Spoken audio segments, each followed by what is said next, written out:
Yo, yo, yo, what's good, YouTube? Polo tries hard here, and today we're going to be talking about the not so obvious nerf that was done to Monk in update 26.0 of Rush Royale.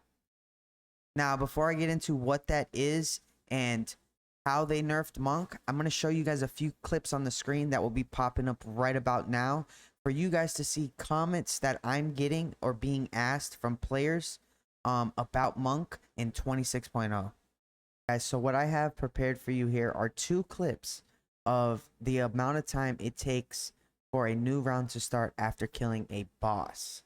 On the left, you'll see update 25 compared to on the right where you'll see update 26. One of the biggest complaints from players is the length that matches take in order to finish. I believe that in this update, Rush Royale's intentions were to basically shorten the length of matches so that way those players that are at a very high ranking aren't stuck in matches for 30 minutes. This in return has led to the downfall of the Monk because of the simple fact Monk players rely on that timing from their Monk ability. Being that they reduce the amount of time in between rounds, this affects the Monk very bad because they no longer have that free 4 to 5 seconds of recharge time between the next round starting.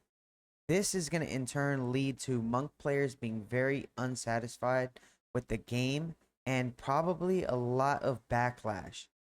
Now, I'm not too sure what the actual statistics are on this, but from my experience, a lot of the time, most of the players that I go against in matchmaking are usually Monk players. So, from my experiences, I would assume that this is going to eventually catch on to the player base and they're going to complain about it a lot.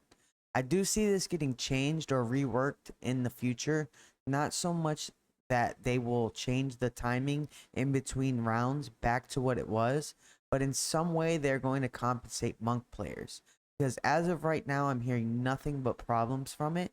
And while there are a few people that I know that are still pretty competitive with it right now, it has definitely fallen off. Lastly, I'm going to touch on my opinion on Monk.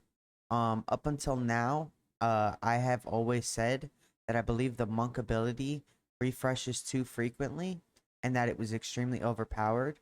So me personally, while I don't agree that it should be the way it is right now, I do believe that this is a step in the right direction because Monk is one of the stronger cards right now. And while they may have made it to where it was too impactful, they could fix it by maybe taking the timing down on the refresh with Monk, but just slightly, not so that it's back to how it was, but instead make it just a little bit less effective than how it was before. That's all for now. If you guys found this helpful, make sure to like and subscribe.